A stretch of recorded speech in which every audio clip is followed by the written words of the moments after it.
experimental or correlational. But here, like what we are doing now, no, we are flexible enough. Sabi ko nga sa mga estudyante ko. So what happened?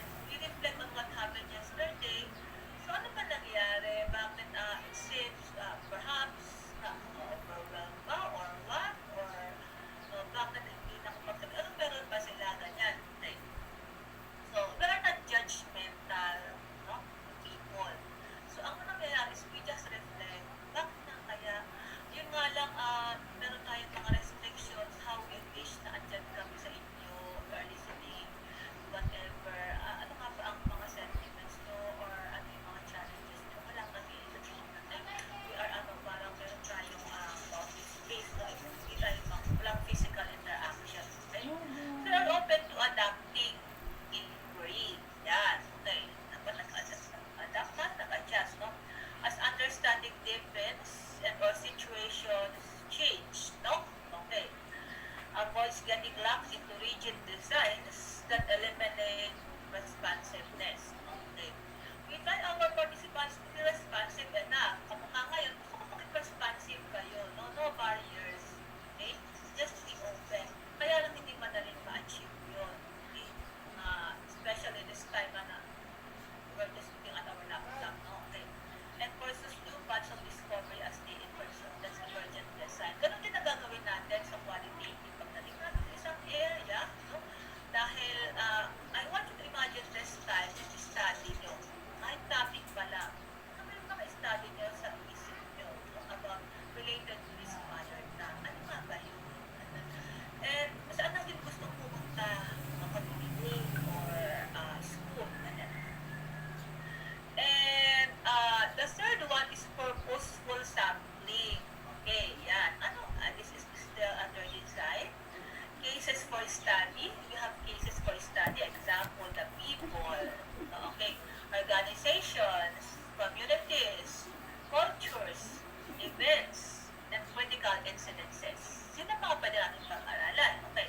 And why purposeful sampling? Dahil we have that group in mind, people in mind, and then that's with a certain purpose, we select this particular people, groups, organizations, or communities, no? And selected because they are information rich, no? Yun ang makakapag-provide ng information about our study. And illuminative, that is, they offer useful manifestations of the phenomenon of interest. No? Ano bang phenomenon of interest nyo ngayon? Okay, sulat nyo ngayon ha, habang na-discuss tayo. Okay, anong phenomenon of interest nyo? Related to mother tongue, right? Yan, interest nyo. Okay?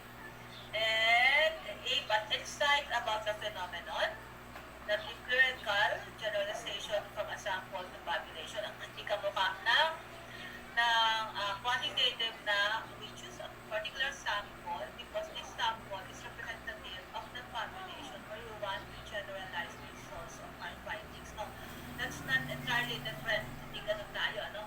Kasi usually ang mga researchers, you are more familiar with quantitative na kasi mas madali dahil pwede ka gawin mo kahit nandyan ka hanggang ating gamit nandyan sa iyong laptop or sa iyong computer. No? Okay.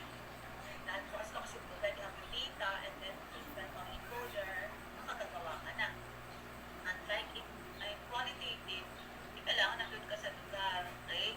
And then there are factors that contributed to our, we cannot go to the place. Ngayon, this is understandable dahil because of pandemic. Pero how about kung walang pandemic? Mga transportation, yung isang friend ko na teacher, talagang sabi niya, I want to go back to that place, pero kaya lang sa mga remote areas sa pupunta. So, and some of the people, they do not have this technology. So, kahit email, yung principal na ini-email niya, and dahil, because you should have sufficient time in the field, no? Make use of your time kung nandun ka na. Kaya, and that's purposeful something. And the next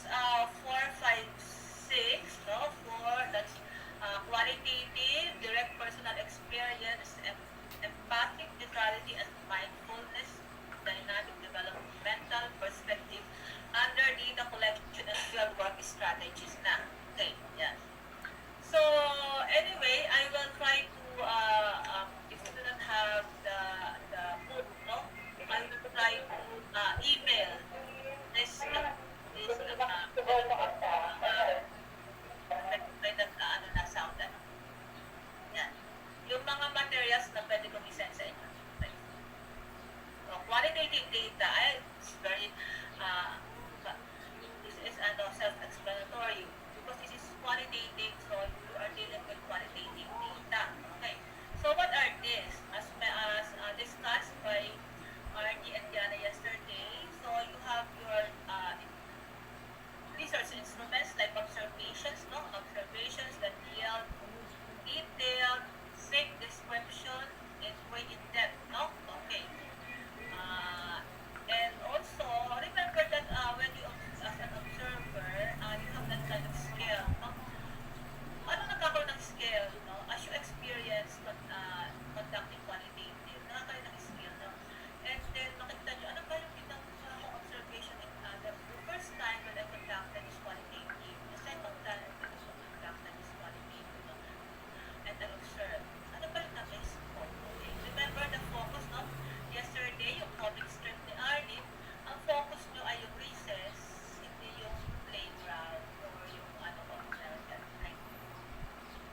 And you have your interviews that capture direct quotations, no? Nag-interview kayo.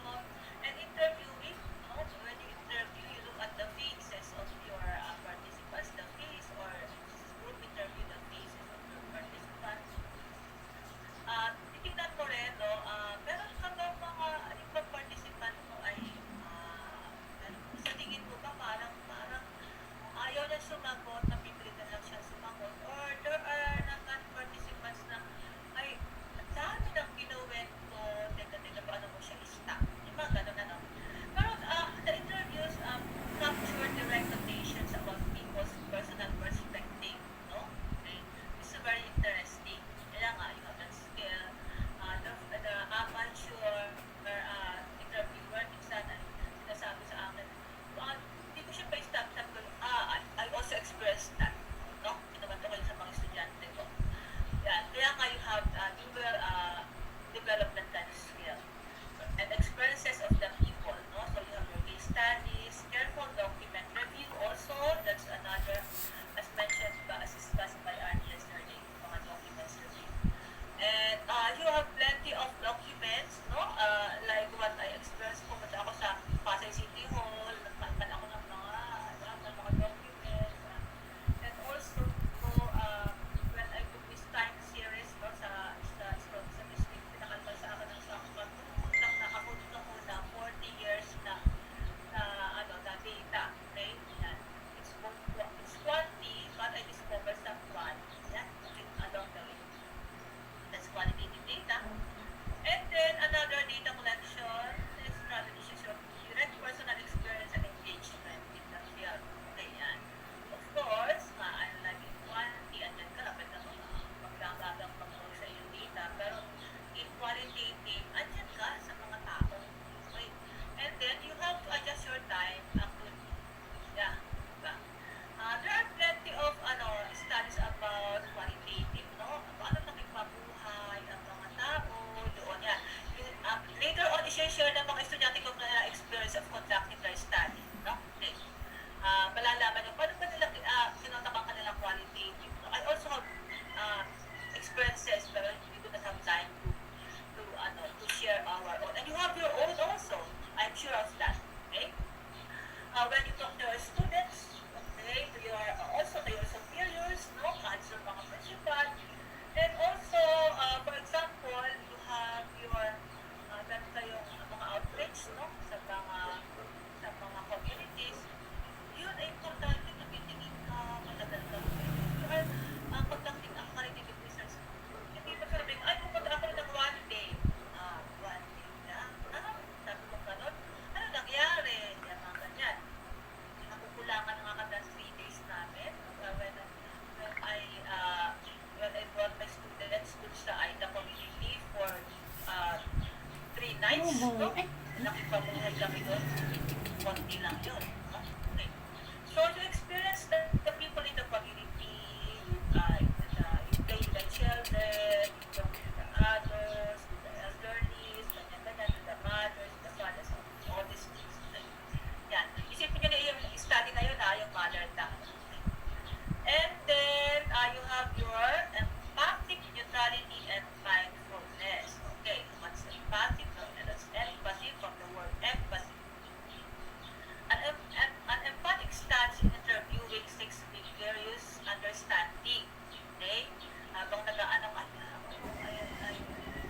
ala, feel mo naman diba? If you're talking to somebody else, feel mo kung nandyan ba siya?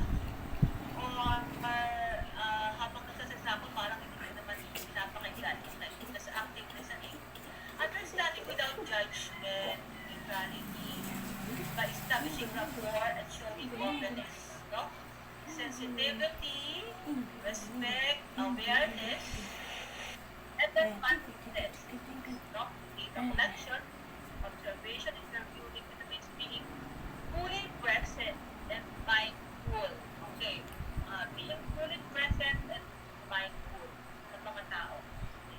Kaya kayong ating readiness, no? If there are interview people, especially informal interview, makikikuwentuhan lang, kwentuhan o kung for as long as you have your focus, kwentuhan, okay?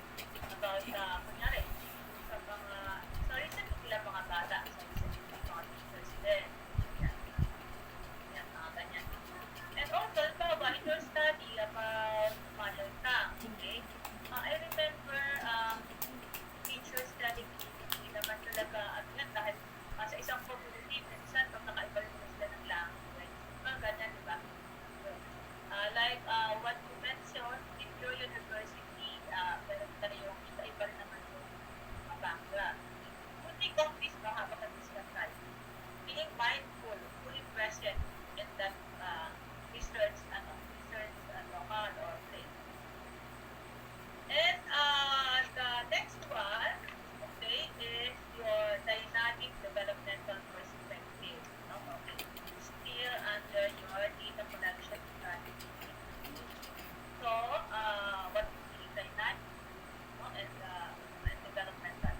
So, attention to process assumes change as ongoing, whether the focus is on individual, an organization, a community, or an entire culture. Okay. So that means there is an ongoing, no? Okay. May mga mangyayari, pagbabago, you should be open to that. Like, it's dynamic. Remember, you are dealing with your students or you're dealing with our students, fellow teachers, no? Makikita nyo naman talaga na mas madaling makipag-deals if you're to deal with numbers ng people, right? Diba? Mas madali lang ang numbers, pwede. Hindi naman yung manipulation of nangyayari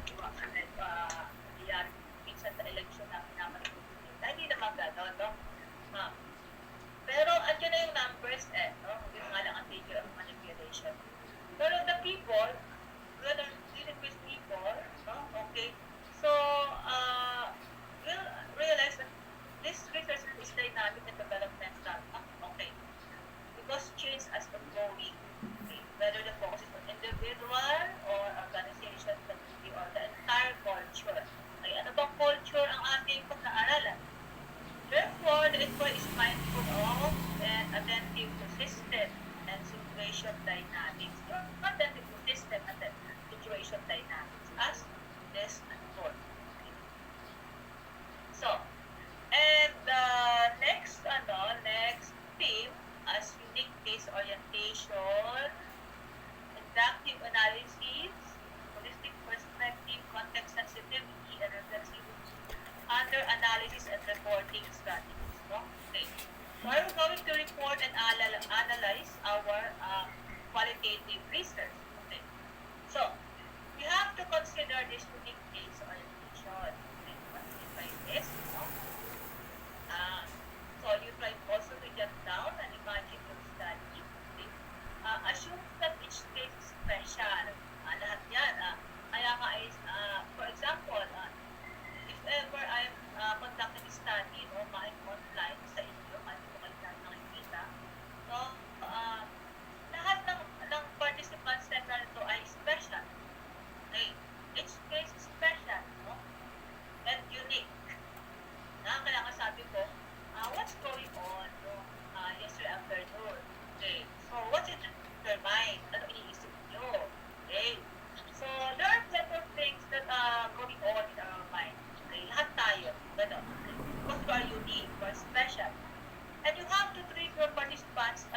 partial and unique. Okay. The first level of analysis is being true to. Okay. Being true, respecting and capturing the details of individual pieces. Okay. So, lahat ng interest natin kahit sino pa yan. Like, and cross-case analysis, so we started first with the individual and then we do some cross-case analysis. Okay.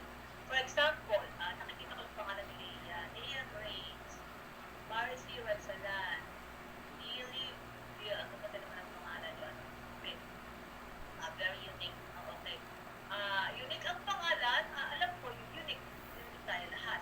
Okay. So, we have something to give. We have something to share. We all have our strengths and weaknesses. So, we have consider our participants like that.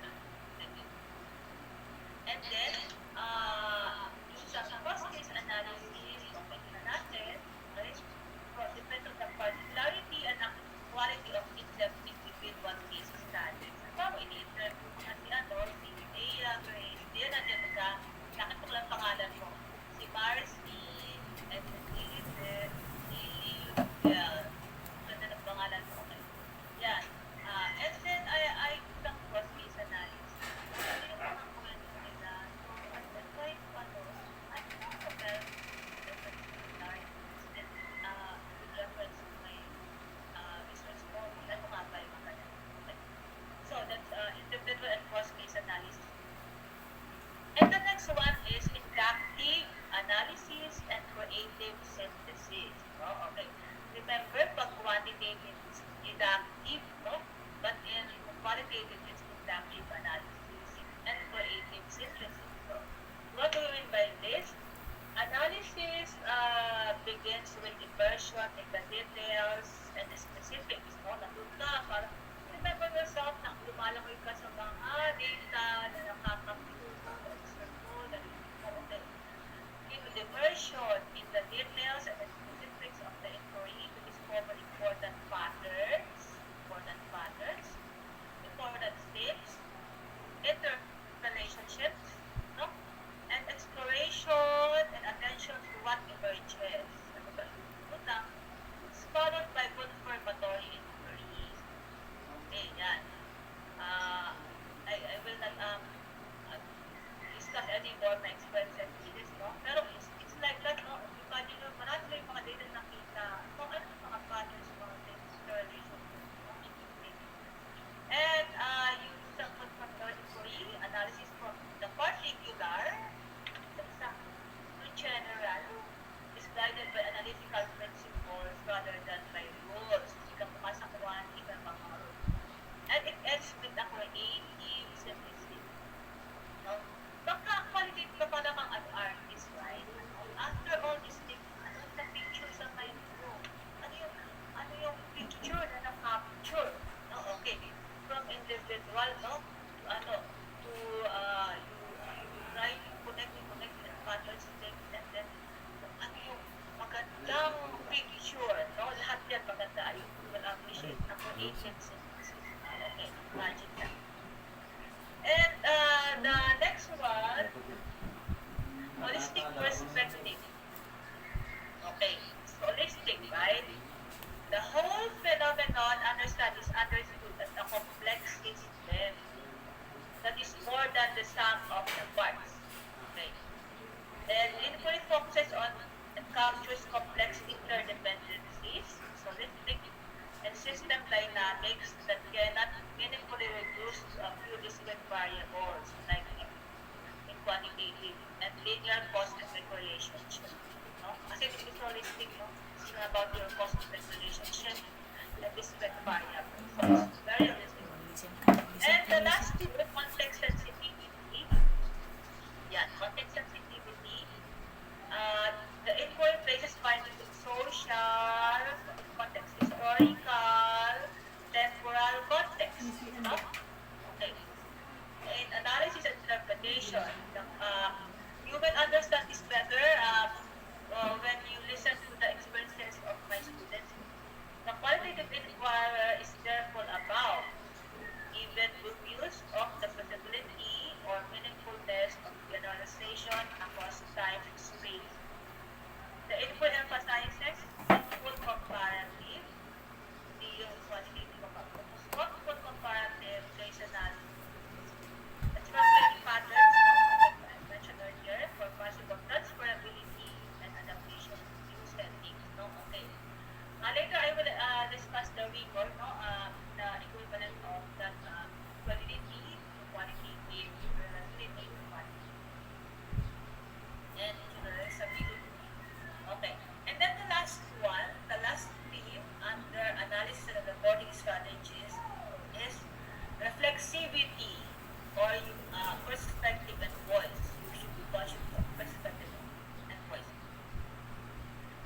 Okay, the qualitative analyst owns and is reflective about her or his own voice and perspective. No?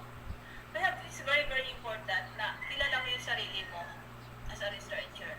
Okay. And a credible voice conveys authenticity and trustworthiness. No? Okay. Kaya nga, very important, you are there in the field because you are interested, no, to learn from the people. And the inquiry's focus becomes balance, understanding, and depicting the world authentically. Okay? In all its complexity, remember, you are in a complex world, kahit pa maliit na community yan.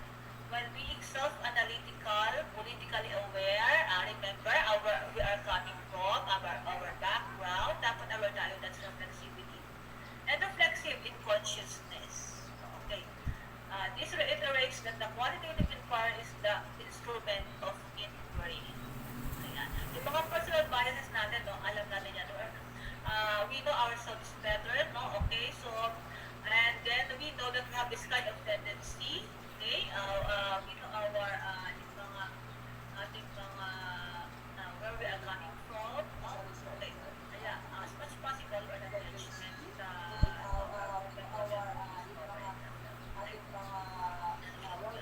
very spontaneous people. And then I will discuss that and then about rigor in qualitative. Okay, rigor in qualitative. Yan. Okay. In the next slide. Okay. Yan. Okay. Scientific and naturalistic terms appropriate to various aspects of rigor. Okay. So we have this aspect, scientific term in quantitative, and then we have this naturalistic. Okay. So let's see. You are very familiar with reliability, internal validity, external validity, or generalizability, objectivity in quantitative. Okay. So what is the corresponding terms in naturalistic inquiry in qualitative? Okay.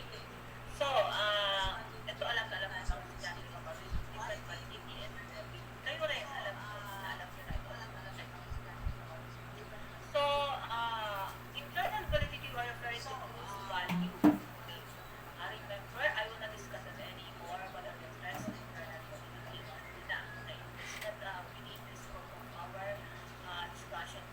What is important is we look at the naturalistic term. Okay. It's about credibility in relation to what I discussed about the things. No? It's about credibility, but I will discuss later what are these rigor. Okay. And you have the external validity or generalizability. Remember, in quantity, you took a sample and then you try to generalize whatever you found in the sample to a target population. Sabihin, no? Dahil you're going to study the whole population, you took a sample. But remember, in quantitative, we have this purposeful sampling. No? That means for this particular group, that is information rich, no? Okay. Natin malalaman kung sagot sa ating questions. Okay. That's fittingness or authenticity. Okay. We call that in naturalistic inquiry. That means, if we're going to, whatever we found, it will be transferable. It's transferability, like applicability. And we have that consistency for quantitative, that's reliability. No? We're going to repeat that experiments, the same thing, no? Ang ating malalaman. Okay. But how about in naturalistic inquiry? It's auditability. Ibig sabihin, whatever you found, no? Pag dumating isang researcher at pwede na tignan yun, and then makita niya na there's that consistent results, no? Okay, pwede ma-audit, no? And I will discuss that later. And the last one is neutrality or objectivity for quantitative, but for naturalistic confirmability. Okay, so let's proceed with that. Rigor in qualitative inquiry. The next, no? Next is thank you, pero susunod ay yung rigor. Sige na, para may time pa yung, okay, that's, yeah, okay. So, rigor means, no, we have that validity and reliability also to establish that in our qualitative inquiry. Okay, how can we do that? That's prolonged engagement in relation to uh, to our tips, no? Ano direct personal experience and engagement. We have to have time in the field, okay? To really capture what we want to capture. Remember, no? That it's about that there is that patterns and tips that we discover. How can we discover that if we don't have time? No? Okay, that's prolonged engagement. And in relation to that, we have that persistent observation, like what I mentioned, we have that immersion, like immersion in the field.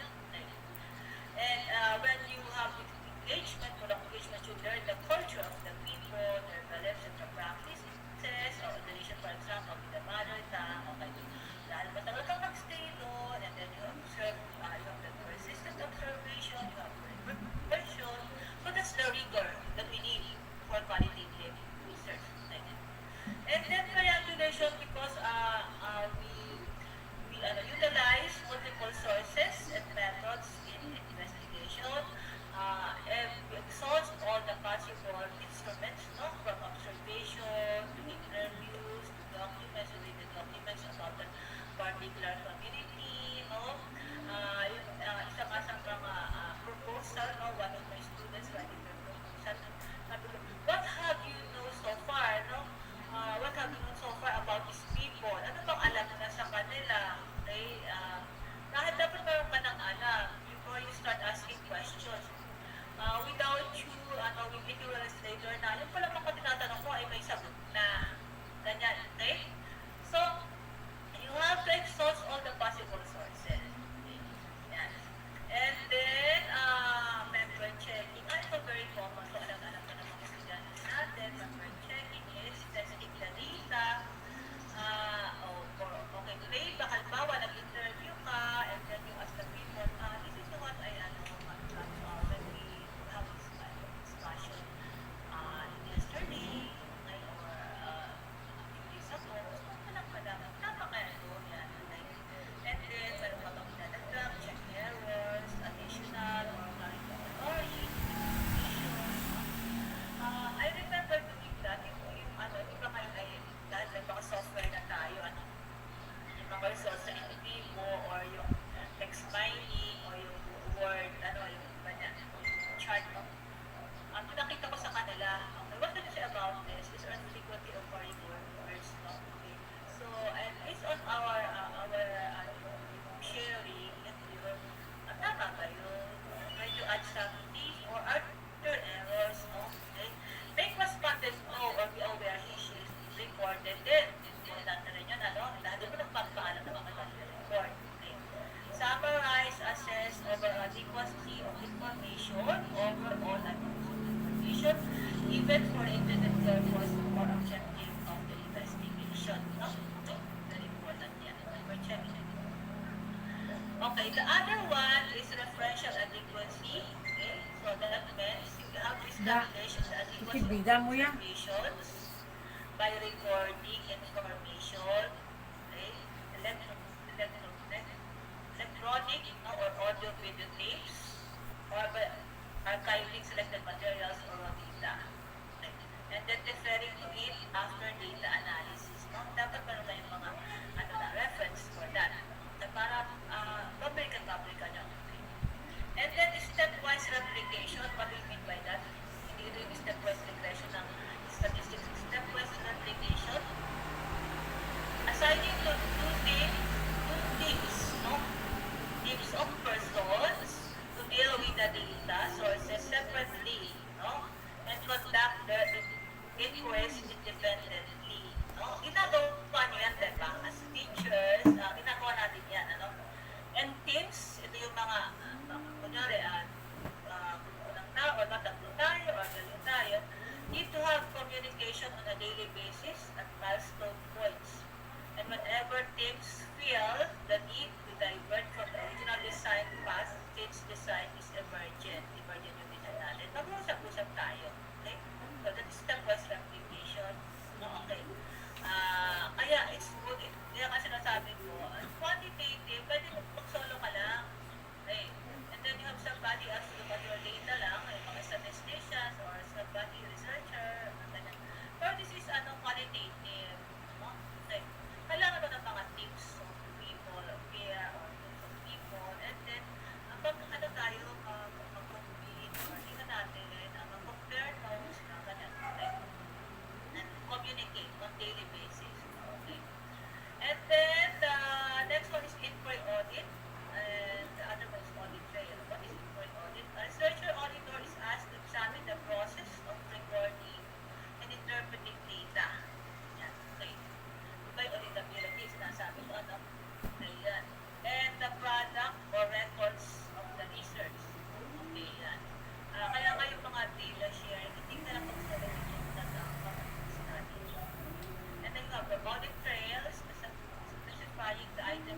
are to be examined by the research auditor, the raw data, data reduction, no?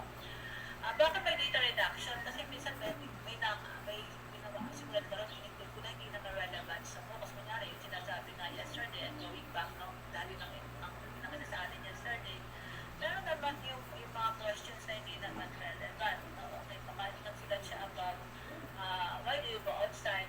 Kaya, mga ganyan.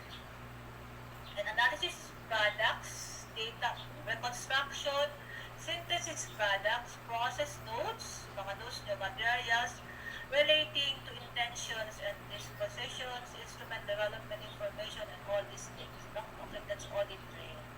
Okay. So, all these things you try to reflect, no, although I'm trying to be very fast dahil nga as I mentioned, yun ang hirap sa seminar, no? You are trying to share to people yung one semester mo na dinidiscuss. Pero I hope we try to select whatever will help you and will help you conduct your study. No? Pumili lang kami. No? Yun. What is important, one important part, the experiences of my students. But before we proceed with the sharing of experiences, si Yana and Marty will discuss about data gathering in relation to one experience and then the data analysis. Okay. Marty, data gathering first and then data analysis. Okay, thank you. Okay. Later on, magsulat na kayo, mag-chat down kayo ng mga reflections na we'll have some sharing. Okay? Yes. Alright.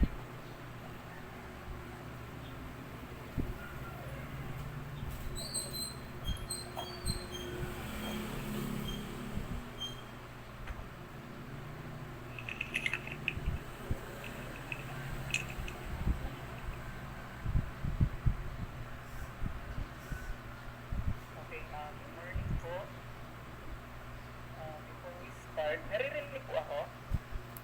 Yes, sir. Yes, Okay. Thank you po. Before we start, meron po ako dito fieldwork variations. So, eto. So, we have here two. Dito. Ito yung una na variation. Then, ito naman yung pangalawang variant. Ayan, no? Meron tayong two variants. So, dito po, sa first variant, ano po kayang data collection type ito?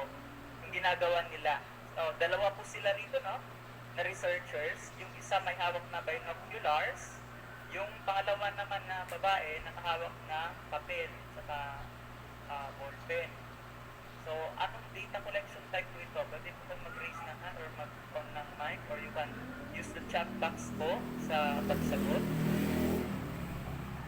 Nag-chat observation. Okay, thank you po kay Ma'am Sheila, saka po kay Sir or Ma'am Leverien Arellano. Yan. Ayan, tama po, no? Okay, tama po. So, marami na pong chats dito, no? Sila Sir Mark Neil, Ma'am Lizelle, Sir Ryan, tama po, observation. Ito naman po isa, ano po kayang data collection type ito? Itong dito po. So may nakikita po tayo rito, ano? Yung researcher nakahawak ng papel, saka ballpen, tapos meron po dito sa tao. Ano po kaya ang ginagawa rito? Interview. Okay, so may mga sumagot dito. Ayan, sila Ma'am Lizelle, Sir Mark, okay, Ma'am Mirna. Okay, tama po ano yung mga sinabi ninyo. Tama po, ano? So meron tayo dito unang variant, observation. Second variant ay yung interview. Na ano pa kung napapansin natin dito bukod sa may hawak itong binocular tapos papel at lapis or ballpen. So nakita po ninyo, dalawa po sila rito ano sa observation. Dalawa yung researchers. Dito naman sa interview, mag-isa lang yung researcher. Tapos isa lang din yung kanyang interviewee, yung kanyang in-interview. Bakit po kaya dito sa observation? Itong observation na po ito ay yung naturalistic po ito, no? Unobtrusive.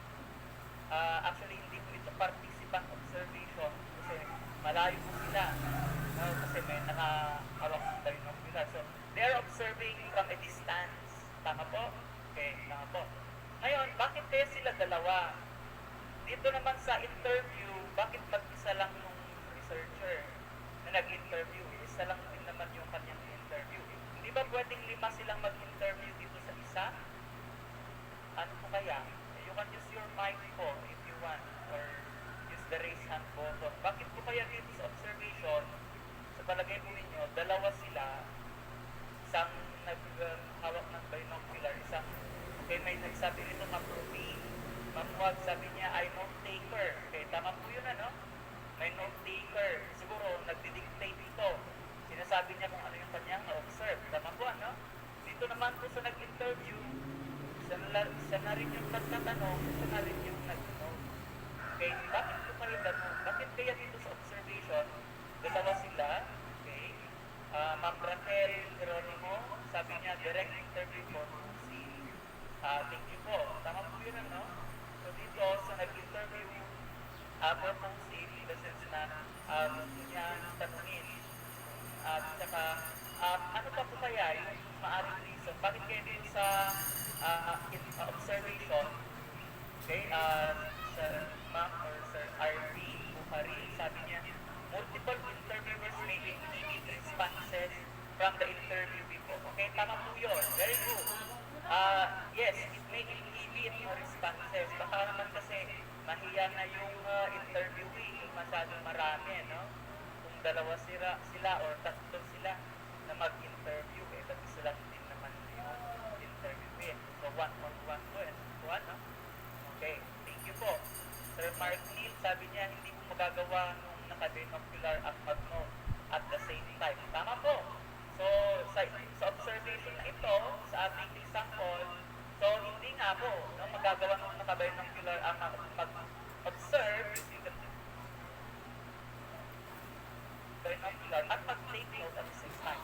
Okay, very good po. Tama po yung mga sagot. So, from this simple activity po, tingnan naman natin, so we can already have an idea on qualitative data collection.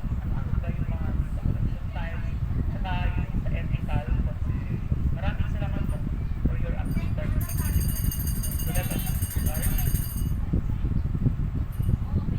So, just i-review po, no, yung discuss natin kahapon.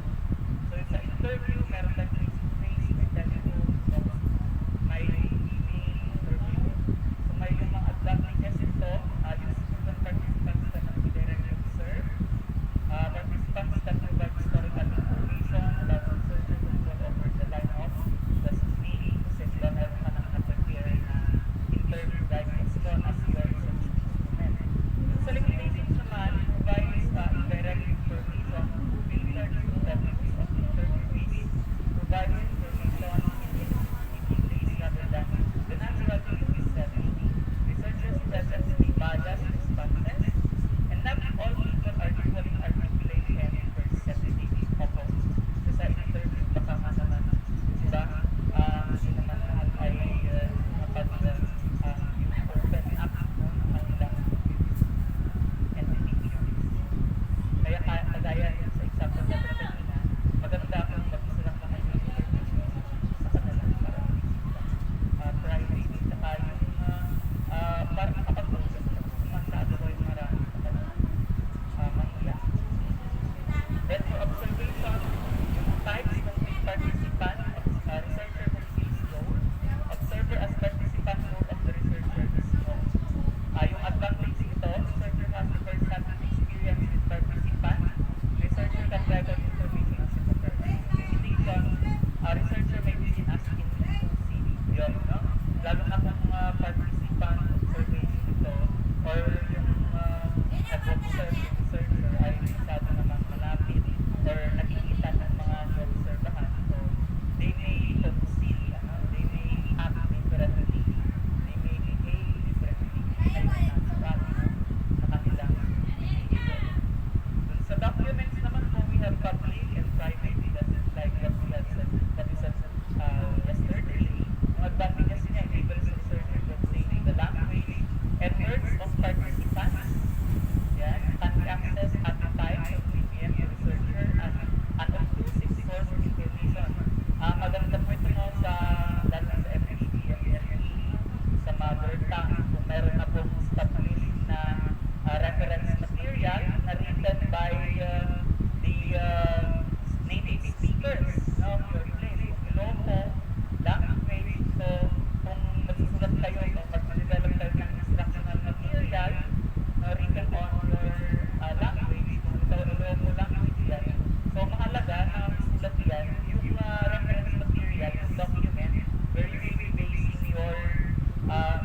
material or instructional material is coming from the thoughts or ideas of the native speaker, or yung contextualize, no? Contextualize na dapat hindi yung direct translation from foreign sources. Kaya po nung nasabi isang nag-submit, no, ng kanyang concept, no, kahapon.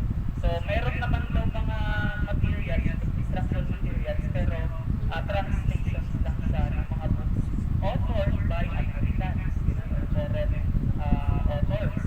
Pero ang kinakailangan kasi yung contextualize. Kaya kinakailangan na mag-develop ng instructional material.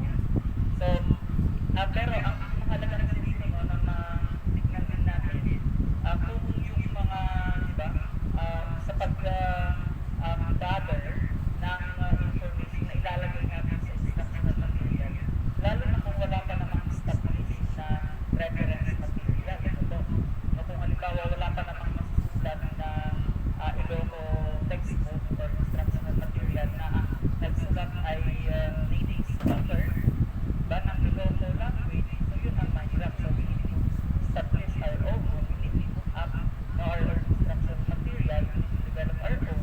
So ano-ano yung mga data collection types. So actually, aside from yung, kasi wala naman, kung wala pa naman established document, buti ka naman dito kasi mag-interview, no, ng mga native speakers, kasi dahil sa mother tongue language, pinadala sa bahay, no, pinadala ng mga estudyante sa kanilang bahay, yung first language nila. So maybe you can ask a question, or we can interview them so that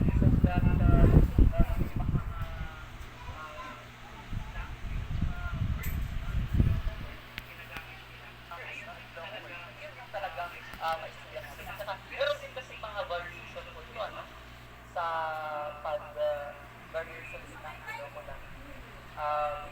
Discuss more than and then, limitation of what people are equally articulated personally may be protected information unavailable to public or private access, and requires the researcher to search out information hard to find.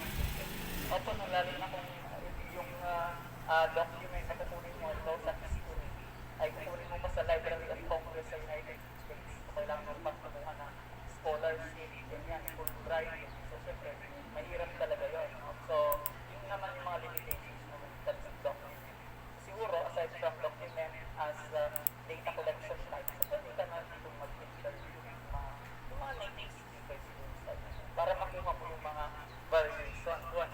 Kasi kung maalala ko, mayroon yung mga variations. Kung halimbawa dito sa La Union, ang meaning ng agbasa is to read.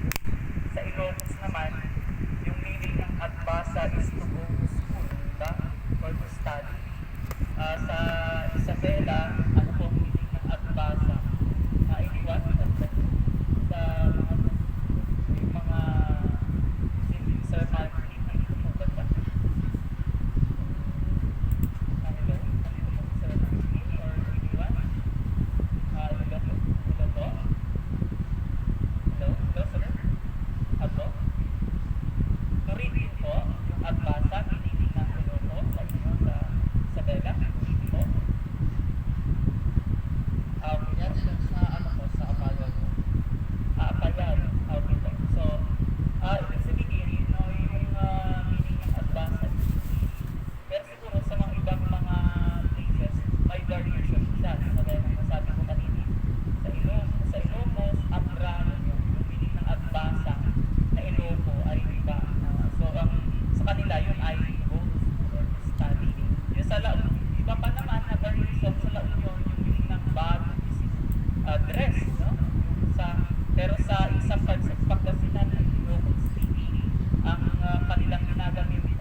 consistent at vast as to be. And in Cagayan, downstream areas means to go to school. Ayan, no? So may variation po. Thank you po. Kay Ma'am Mary Ann, Dalayan, at vast at to be po sa Isabela, ito po. Thank you po. Kay Sir Martin, Sir, kasi depende kung paano mo gagamitin yung sentence at vast. Thank you po, ano? So, maaari po yun na ilagay po natin as input or parang sa ganun ay yung pagbabasa later on depende sa kanya. Parang contextualize nga po yung instruction material kay Sir or Ma'am RP sabi at basa means go to media to go to school. So in downstream communities. Thank you po. So kung pareho, kung both definition or meaning, so kailangan po natin na ilagay sa definition of terms. Ano? Sa glossary or sa operationalization, yung operational definition ng concepts or terms na yan. Pati kay Ma'am Mary ang advance also. So, ibig sabihin, meron ng mga variation. Maganda po yun na ilagay po natin. Yan, audiovisual material, so maybe photographs, video tapes, art objects, messages, and others. Yan, so mga advantages, maybe conclusive method of recognition, and limitations may be difficult to interpret, and may not be accessible publicly. So yung mga approaches, kagaya yung mga sinabi natin kanina, so sa interview, pwedeng open-ended, tapos mag-take down notes, pwede rin naman i-autotake na lang, tapos i-transcribe later. Or yung mga sinabi natin kahapon, yung focus group, online, telephone, ganun. So meron po tayo ditong comic strip. So sabi, I'm so glad I found you in. Let me assure you that I will try to send you anything. I'm doing my dissertation on the lived experience of reading, and I just need 4 or 5 hours of your time. Ayan, siguro naisip ng researcher, 24 hours a day naman. So pwedeng siguro kunin ko yung 4 or 5 hours lang ng iyong oras. Of your time to answer a few hundred questions. Ayan, few na sa daw yun, 200 questions. If you just sign this informed consent form, then begin. O meron naman akong data questionnaire, yung instrument, research instrument, meron naman akong informed consent form, so I'm ready to go. Pero sapat po ba yun na sabihin natin sa in terms of ethical consideration? Ano po masasabi nyo? Aside from yung questionnaire natin or yung instrument natin, aside from having informed consent form, sapat na po ba yun? In terms sa pagdating po sa data connection, ano po masasabi ninyo? Bakit po kaya yung ano po kayong problema dito? No? Parang hindi sapat po, no? Okay, tama po Sir Martin, no nga po, no? Hindi po sapat yung magkaroon ka lang ng informed consent form, tapos yung questionnaire mo or yung nagsabi ka ng time, yung sapat. Kailangan tingnan rin nyo, kung nakita nyo dito sa background, yung sa background po, ano nakikita nyo dito, anong problema, bakit kaya, ano, dapat consider, bakit dito, sa data collection or data gathering dito, bukod doon po sa ating pag-prepare ng mga instrument. Ano yung nakikita natin na problema dito? Dito po. Ano pong masasabi nyo dito? Bakit? Anong problema? Bakit po kaya dito sa background ay hindi lang dapat yung sa questionnaire or yung form ang prepare? Anong nakikita natin po dito? Yan, dito. May hawak po siyang lady dito, tapos meron pang balik dito, tapos meron pang maglalaro dito, then ano pang okay, Sir Martin, consider the availability of time and interview mo. Okay, tama po. Baka po kasi busy siya, no? Tapos maraming leaders dito, maraming nagkilala, baka busy siya, nag-aayos, diba? Busy siya sa pag-aalaga ng kanyang mga anak. So, maybe two, yan, tama si Sir Martin, consider the availability of time. Maraming salamat po. So, sa observation naman, so, gather field notes, so, participant, yung participant observation, o pwede rin as observer o participant, o pwede rin naman yung combination of these. Pag-participant as outsider ka muna, tapos saka ka magiging insider o mag-participant observer. Meron po ito kay Ma'am Sonia dahil sabi niya, be sensitive. Tama po yun. No? So hindi lang dapat na yung nag-interpret ka na lang basta-basta or yung ambush, no? Ang ambush interview. Kailangan ay yung nag-designate na kayo ng particular time for the interview. Documents, so analyze public documents, memos, CDs. Then sa audio and visual materials, so sa photographs or details, collect sound, digital sound, collect email, yan. So yun po yung mga data collection types. So here is a complete sum up, no, our discussion on data collection. So we have here po, there was a man and country period that no fruit trees. So great deal of time reading of the because references to ito po yung unang scholar. So may magbasa. So the description entices you to undertake journey to experience for yourself. After much searching, he located someone who knew the way to the land of fruit. After a long arduous journey, he found himself at the entrance of the large apple orchard. It was springtime and the scholar full of blossom or flower and put it in his mouth. And he liked neither the texture nor the taste. He went to another tree, then another, and then another. So hindi niya magustuhan ang lasa. So he left the orchard and returned to his home country, reporting instantly that the fruit was a much overrated food. The scholar never realized that he had not experienced what he was looking for. So yung scholar, hindi niya nagawa kasi iba naman niya, yung fruit, yung second scholar naman, arrived at the same orchard, he gave a tree that had been left to rot. The fruit was shriveled and bitter. So everyone niya. Well, I've seen and tasted fruit. It's terrible. Forget it. It's not as open kasi yung kanyang tikman ay tinangla na. So the third sister, ayan, so yung second na scholar kung nakaganap ng umuwi. Sabi niya, this girl was wasted.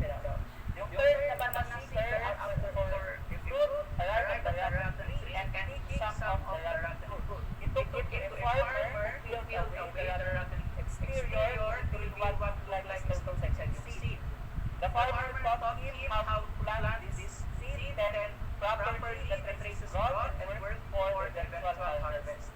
Though there was much work to be done and much to learn, it was worth it for the fruit.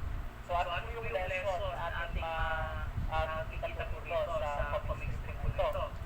Yung unang dalawa po na scholars or researcher na pumunta naganap ng yung una may magbasa, documents, mag-collect ng mga evidence, yan. Pero kung nung punta na sa actual, from theory to practice, sa practical application, hindi niya na-apply kasi iba naman kanyang collect or gather na data, flower man,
So, hello, good day everyone. So, again, I'm Ara, and I'll be continuing the discussion on the five common approaches to qualitative research, and this time focusing on data analysis. So, much of this presentation will gathered from the book of Patton and also from Saldana on coding.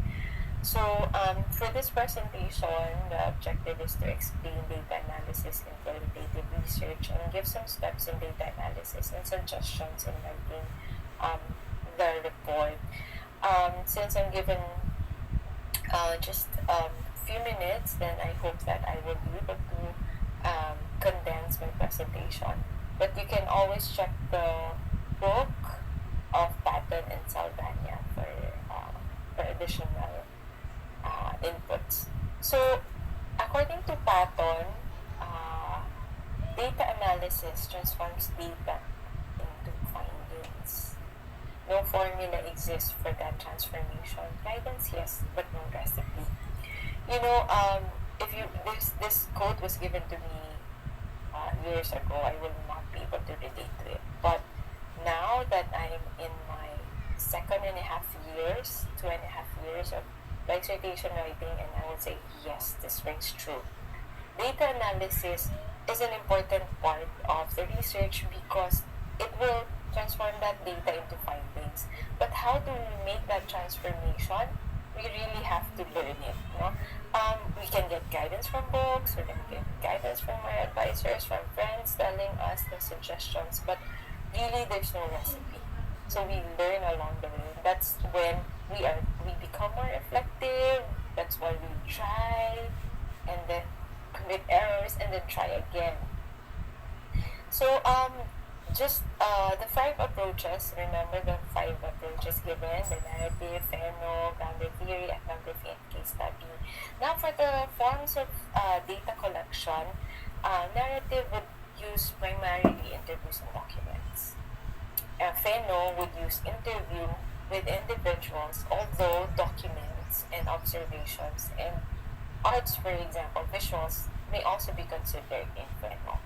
In grounded theory, it's mostly interviews. It's primarily interviews of 20 to 60 individuals. In ethnography, it's observation, because it's very much from the anthropology. It's really observation and then supplemented by interview and other forms of data collection. In case study, it's multiple sources like interview, observations, and documents and artifacts. Now, for my study, I'm doing a case study, so it's a multitude of data, from the interviews of the teachers to the administrators to the ed, and then to classroom observation. So, that's part of case studies to really determine also what forms of data are to be collected that will answer the research question. And then the strategies for data analysis, no? In writing the narrative, it's stories. So that the idea is restoring or retelling the story. So it is developing things usually using a chronology. So in a narrative, you can also feel the researcher's presence because it's also collaborated or corroborated with the experience of the researcher. No, in a narrative form, it's written in a chronology and narrative form. And then usually these stories would have transitions.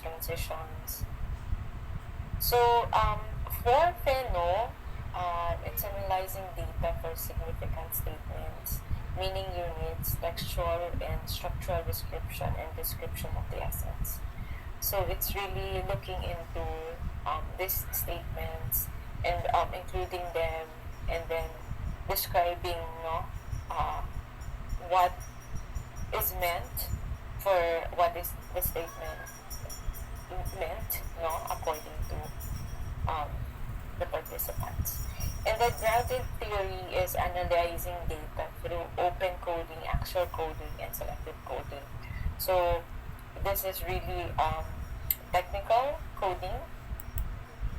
And then ethnography would like to look into data so that they can come up with a description, no, about the group and the shared patterns of the group.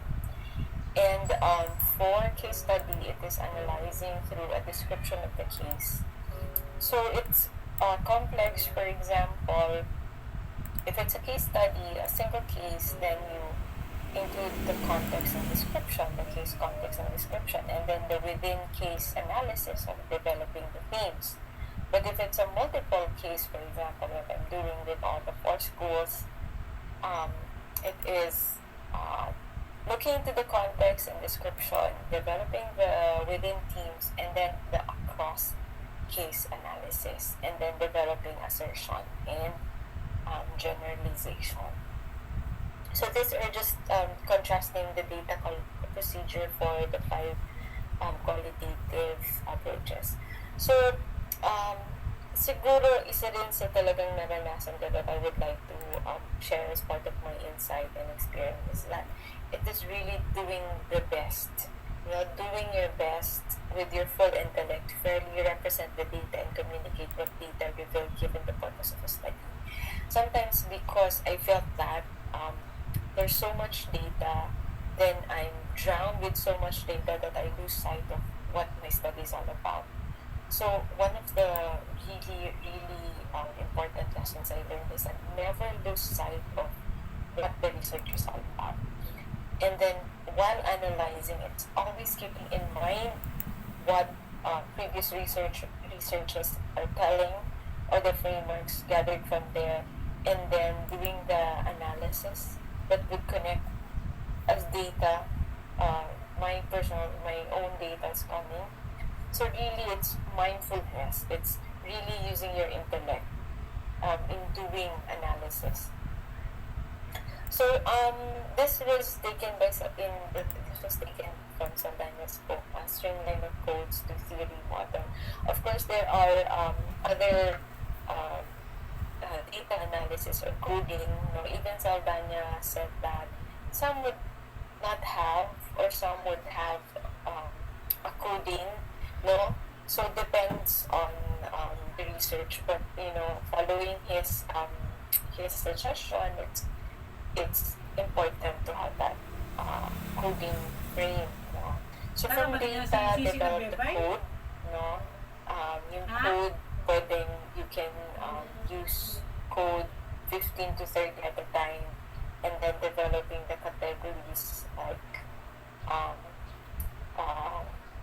15 to 30 at a time in code, and then categories like lesser than that, and then themes around 3 to 5.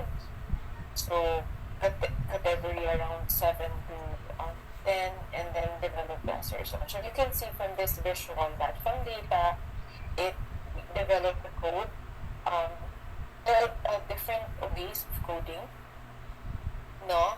which will be presented in a while, and then break that or condense that into categories, and then words or phrases. There are layers to coding, and then developing the themes or the concepts. So for my case, I already developed the themes from my RRL, so I was able to already identify the themes, and so from the data, coding, and then developing the categories as an explanation to the themes. So here is a cycle, the cycle of coding. So there are different coding methods. Basically, yung elemental studies would work with other codings. So sometimes you can use them, the codings you can use together. So there are coding methods that are compatible to other coding. But there are also coding methods. Be very careful about coding that are not compatible. So from the first coding, there are, for example, if you want to use concept coding, so it's something it comes with nouns, when it's process, it's in a gerund or verb. verb verb form, or when it's in vivo coding, it's taking the words as is, no. Um, and then you there's a second layer or second cycle of coding method, pattern coding, no. So really, there's no formula, no. I'm still doing my coding, so from this type of coding, mixing with this type of coding, and then from the first coding, maybe I can have the second coding. So it's really being reflective with how to manage or to transform your data into findings. And but just some guidelines, no, be thorough with the planning of your methodology.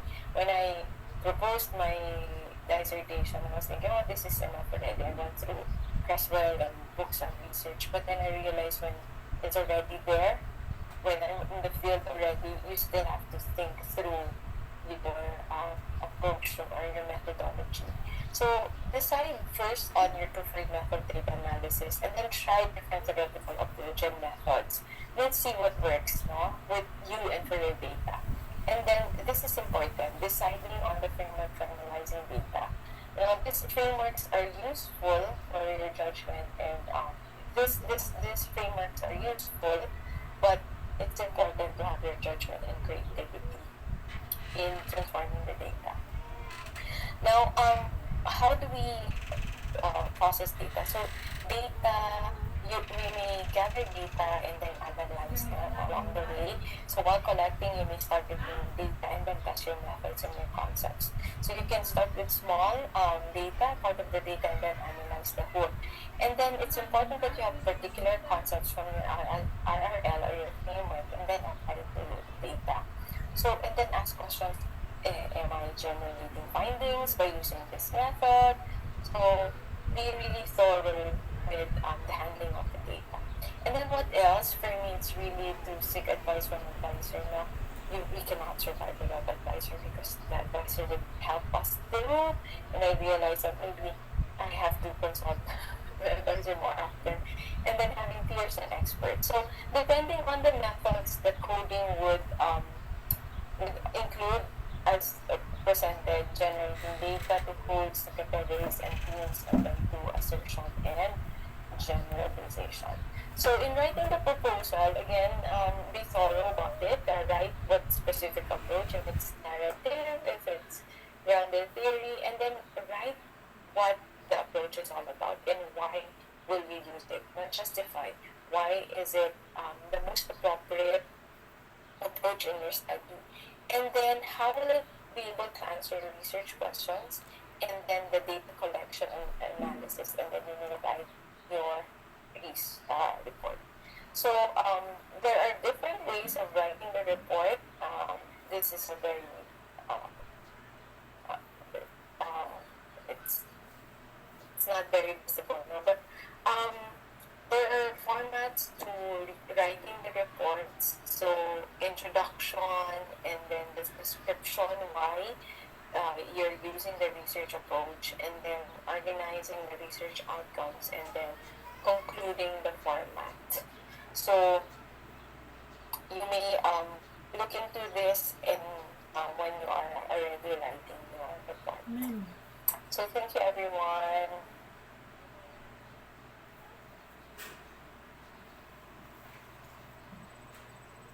Okay, thank you very much, Yana. Okay. So, this time, medyo mainit na to kasi may nag-brown out, no? And then, nawala ako. And then, ko tayo yung power. So, ayan ang mahirap talaga. Anyway, so, we'll start with actual expenses. Okay, but that's sharing of our research. So, I have my students here. They will share with you. I will share later, no, if there's still time. Dahil I will be the first one to share. Baka maubusan ako sa dami ng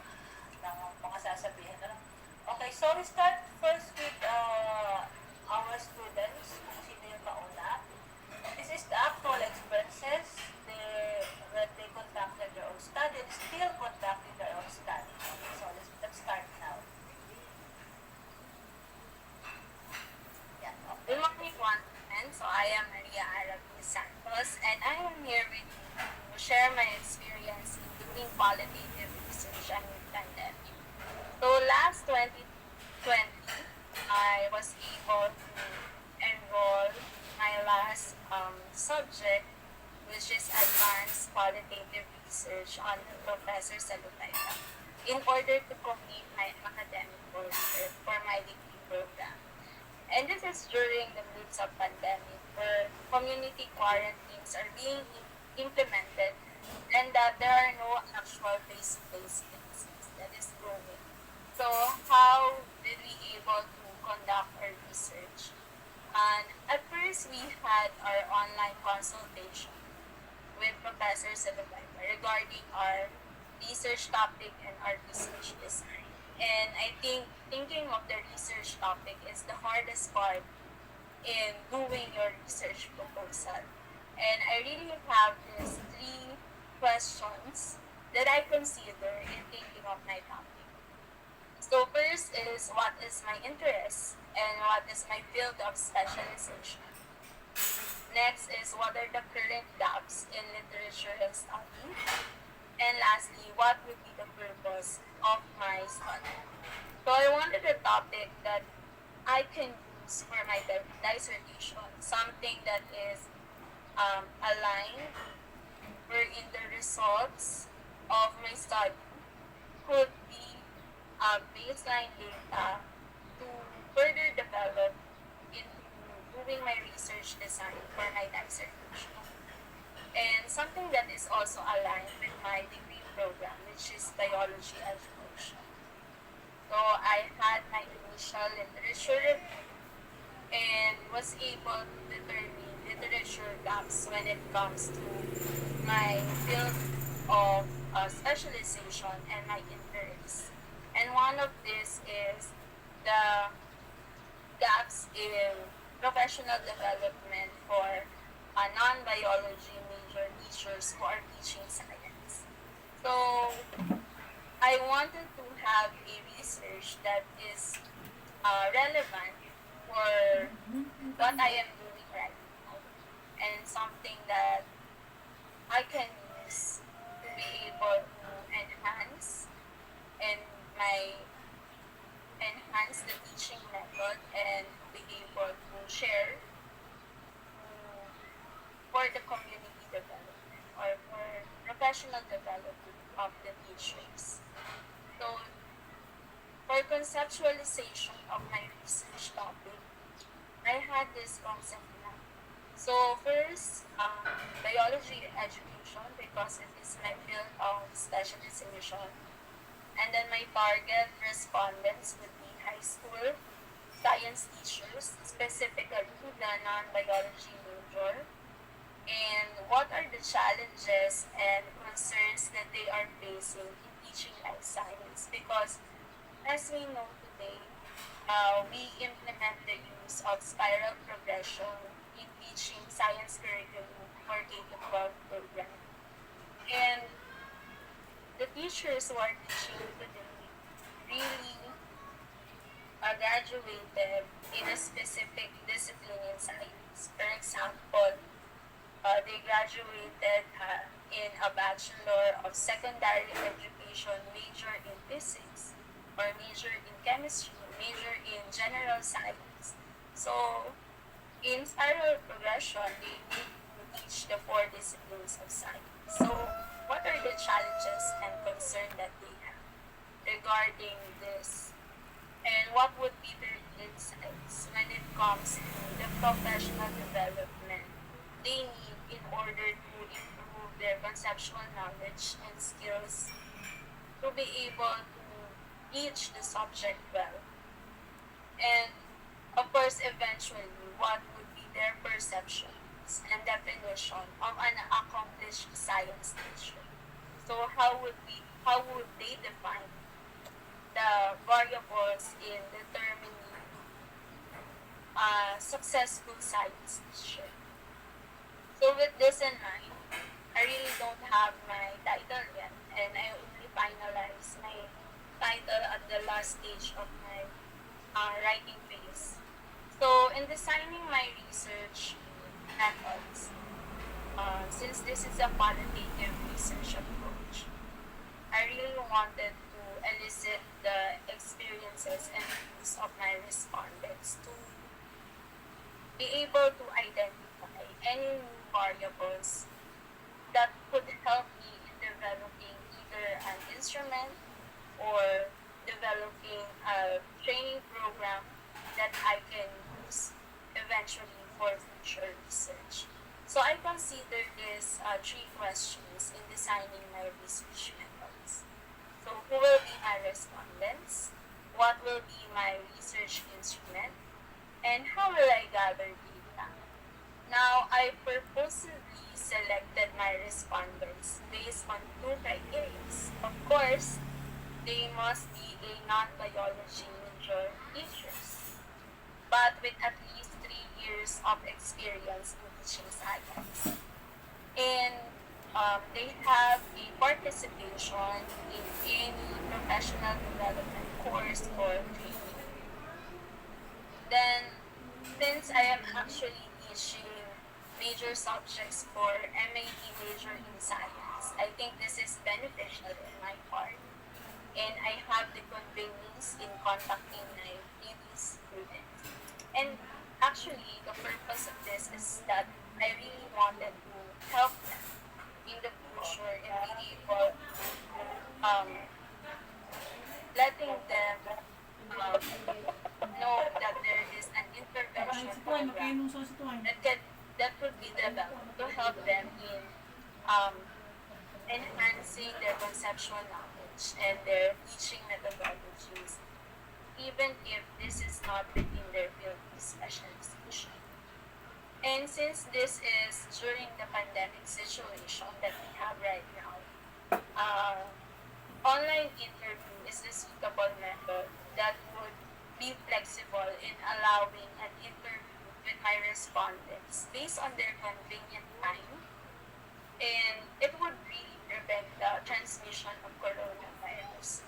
I actually offered to give you to my respondents for the any data consumed during the interview. And in my presentation, you can see here the copy of my interview guide.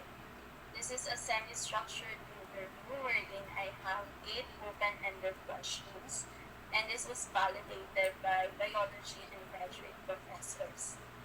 Now, in conducting my research study, I sent a message to our group chat, and then I personally messaged the students who are willing to be respondents to my study and of course fit to the criteria that I have given. Then I initially explained the purpose of my study and what would be their participation in the study. So once they agreed to be a part of the research, I send them a letter of invitation, as you can see in my presentation, in their email, and then the copy of the interview guide and informed consent. So upon confirming their available date and time, I send the Zoom link, and then before the actual interview, I set the mood for them by asking how they are so that they can feel at ease and comfortable during the course of the interview. And I also ask permission to record the interview. The duration of the online interview ranges from 45 minutes to almost 2 hours. So this depends on how they responded to the question and based on the sub-questions that I asked or the follow-up question I asked to be able to really get a substantial data for my research.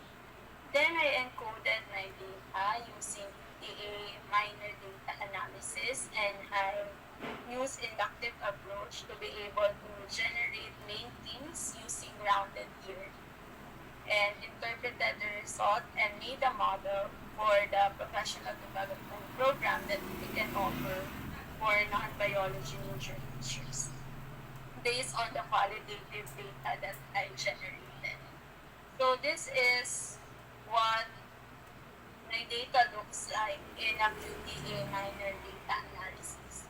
So I included the transcript first using a Word document, and then I exported the file in this software. So you can see that I highlighted the response with different colors, and then I coded it using those different terms at the rightmost side.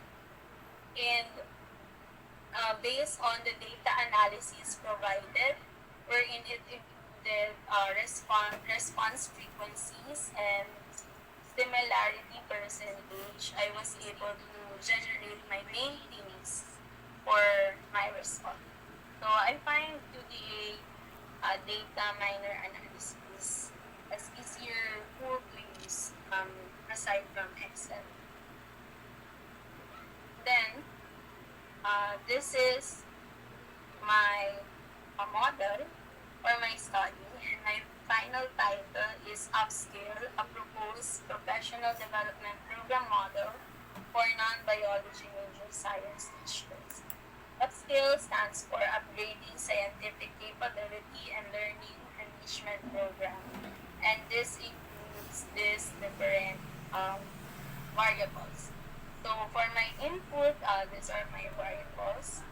We have conceptual understanding, pedagogical knowledge, and then technological, scientific skills. And then this would be my intervention. This includes these different predictors, then the outcomes for the after the program, and what would be its impact. In conclusion, planning for the research design and methods is crucial in conducting any research, especially in qualitative research. So, because in interviews, you want to ask the right question to be able to elicit proper response that you really need in your research, and you really don't want to waste time in asking for another interview because you miss some crucial questions that you need for your study. And then, of course, it is also important that you build a relationship and be able to gain the trust of your respondents so that they would feel at ease to openly share their thoughts with you as a researcher. So, that would be all. Thank you for listening.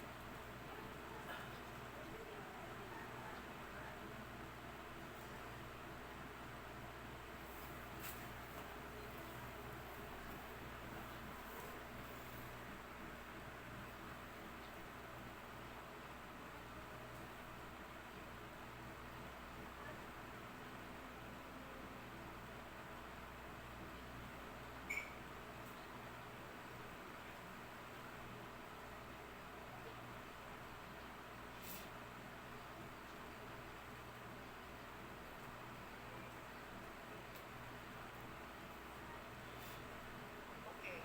So, good morning everyone. Okay naman, nakikita niyo ng malinaw yung slide ko. Yes po, ma'am. Ayan, salamat. Hi, so, okay, so, good morning again. I hope everyone is well and safe uh, today.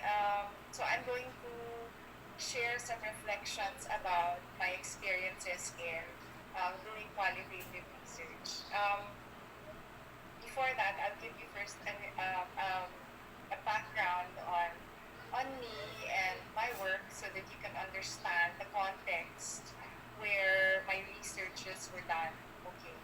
Um, Although I've been teaching for more than 20 years, doing research is actually quite new to me. All right, and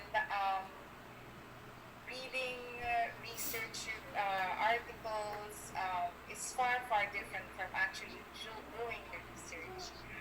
I belong to the health sciences field, and more often we use quantitative research. Yeah.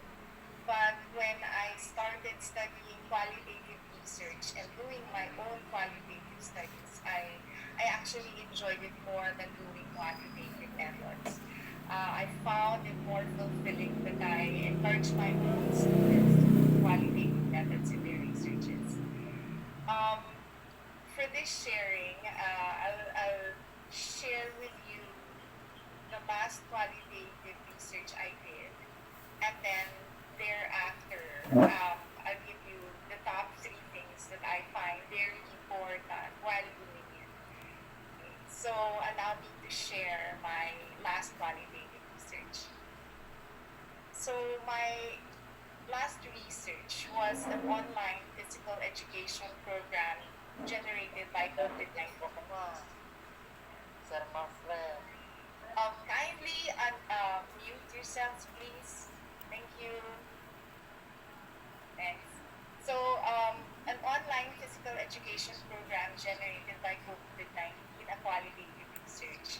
So yes, this was done in COVID environment, so during the pandemic. So like Ara, we had to do online interviews and even observations.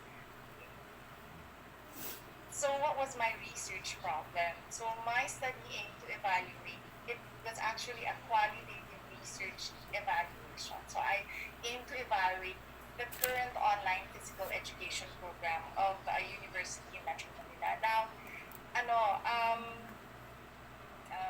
syempre lahat tayo bago nun di ba? So parang maganda malaman kung yung feedback para mas mapaganda pa natin. So, the significance was so that we could provide policymakers, administrators, and educators with a research-based guidance about how to implement online learning for higher education, physical education, and teacher preparation. I don't know if there are people or teachers here who are PE teachers or people who are into sport or movement. I hope this will be very interesting for you. So what did I do? First of all, the research design was qualitative evaluation using connoisseurship. Okay, so actually it's an educational connoisseurship and criticism model. It was by Eisner. So what happens here? Here I am a connoisseur, or what they call an expert. I try to perceive the distinct characteristics of the data and express it in a profound and artistic way so that stakeholders could benefit from it. Okay, so yun.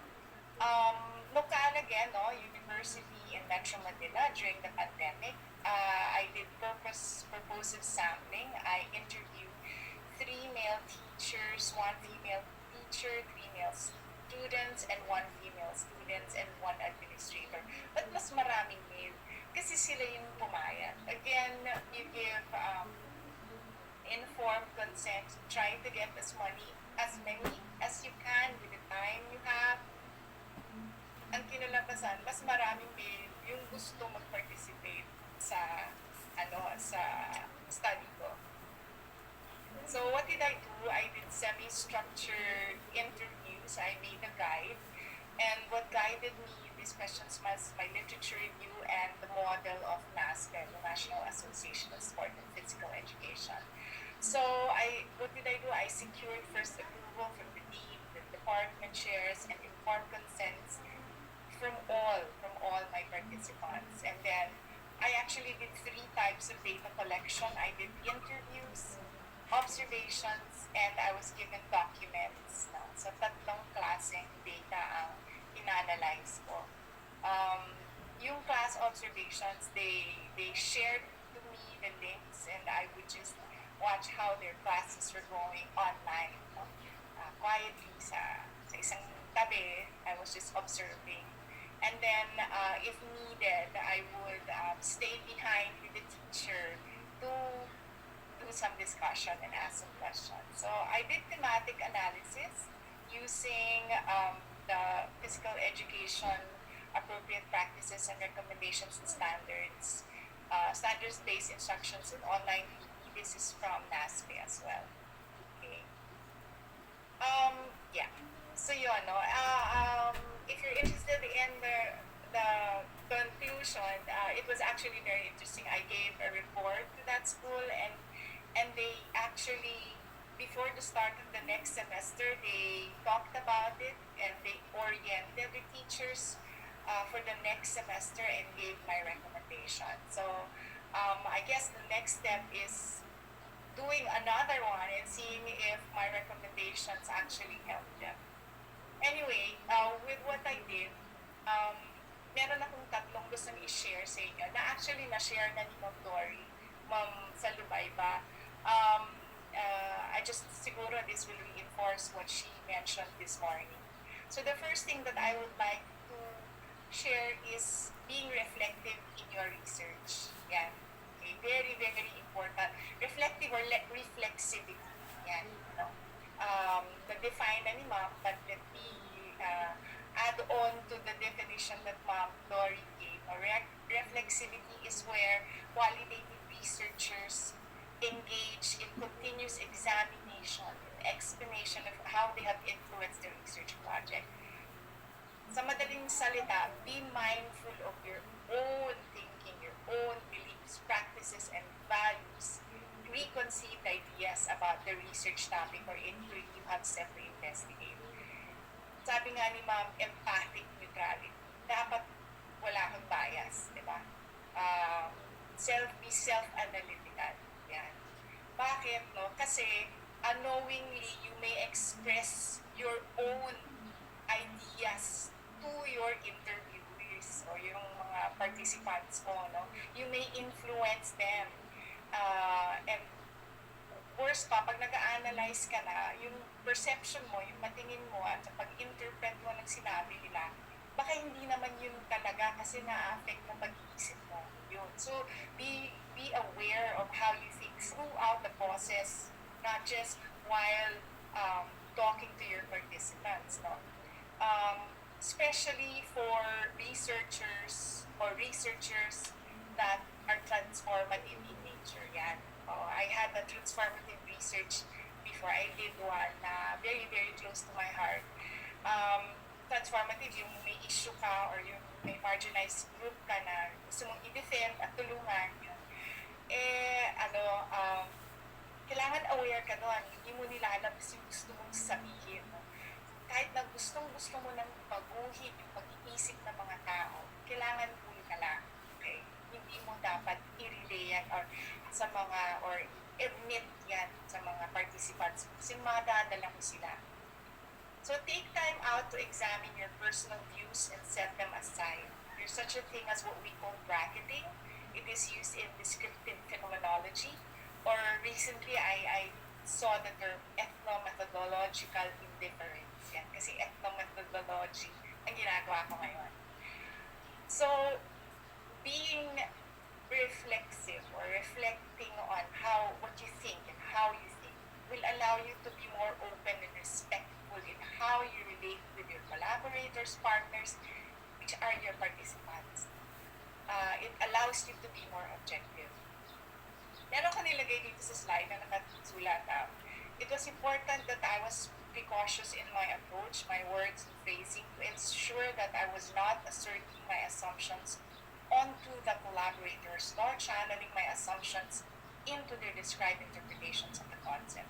So this was I was interviewing the PE teachers who are my juniors. Ito yung kaka-describe ko lang na research sa ito.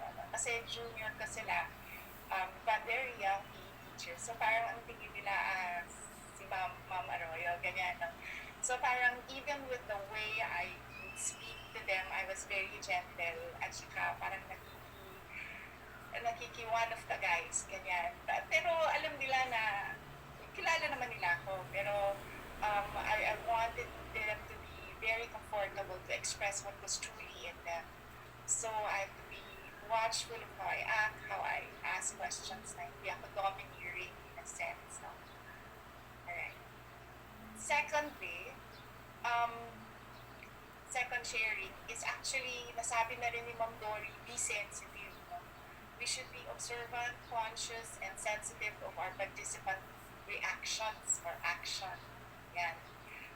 This is very much connected to being reflective. Depending on the cultural context, there may be intrusions that the participant may regard as threatening. So be very sensitive and aware of your actions. This may cause participants to fear that they will be judged or that harm may even be brought to the reputation of their community or organization or to themselves.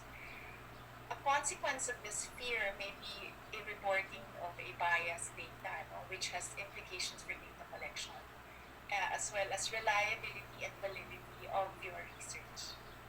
So, to to prevent this uncomfortable situations, what we normally do is build trust with participants. Before we go into the inquiry, interviews and observations. And one of the most critical and we should never do without is the informed consent.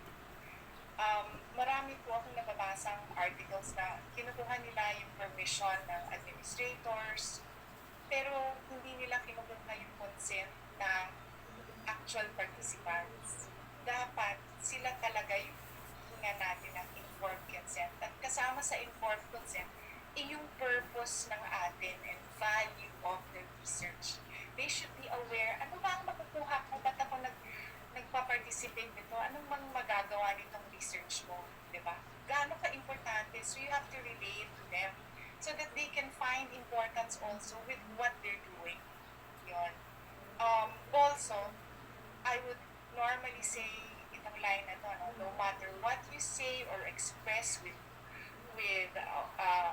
will not be judged, or your organization, it will not be judged. It will not affect your status as a teacher, a faculty, or a student. Yan, safe sila. Tapos meron silang anonymity. Yan. On this point, where we share ako, she began, yung nakasulat sa slide, she began to be a little more defensive in her tone of voice, itong participant ko, and what she suddenly began to express. Ito yung na-notice ko dun sa isang administrator na in-interview ko, kasi when I was asking about certain policies, that what were their policies on this and that, wala pala silang policies noon. So parang I felt that she might have felt na baka i-judge ko siya na incompetent siya or yung organization. Okay. So, actually kaibigan ko yung administrator na yun. So parang she was veering away but not answering directly. So that alone was data. Okay. Yung body language niya, the reaction was already data. So, stop ko na siya doon, tapos kwentuhan kami, and I adjusted a little, and then move on. So, we have to adjust on and be sensitive on how our participants are actually reacting to us. No? And then we move on. Basta, in a way, we can see the answers and our objectives are answered. Okay na yun. Let us not make them uncomfortable. Let us keep their trust in us. Yeah. Finally, yung last point ko po yung triangulate to get deep, true, and meaningful data and findings. Make time to think about the best way to gather data. Sabi nga ni Ara, you really have to plan. Okay? You really have to plan for your researches. Take time out to plan. Find the best type of data you can gather and compare it. It is always best to join, connect, and confirm information to get the best complete picture of the context to which your investigation is a part of. Okay, so, sabi ni Richard's 2015 Anti-Qualitative Data, where different sorts of data or methods of collecting and handling data are brought to bear on the research question, two different sorts of data may give two different interpretations of the same situation. So maganda, mas marami kang nakikita. So go into interviews, documents, observations.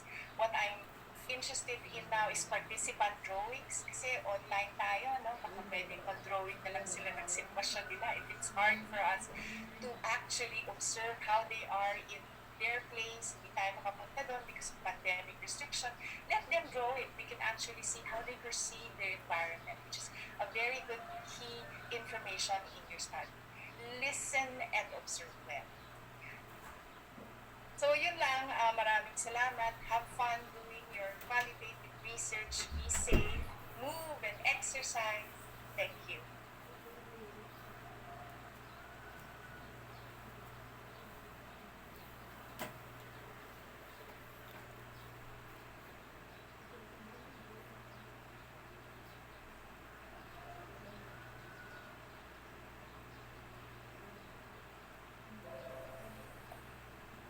So hello, good morning. Um, I'm Ara. I'll be presenting my experience in research today. So just a little background about myself. I work in the academe. Uh, for 15 years, I teach in a higher education institution, and much of my experience in research would involve complying with academic requirements for my master's and my thesis, my master's and my dissertation, my PhD, and coursework. So, um, these are some of my experience, and I'd like to share for today in less than 15 minutes some of my reflections in research or engaging in research.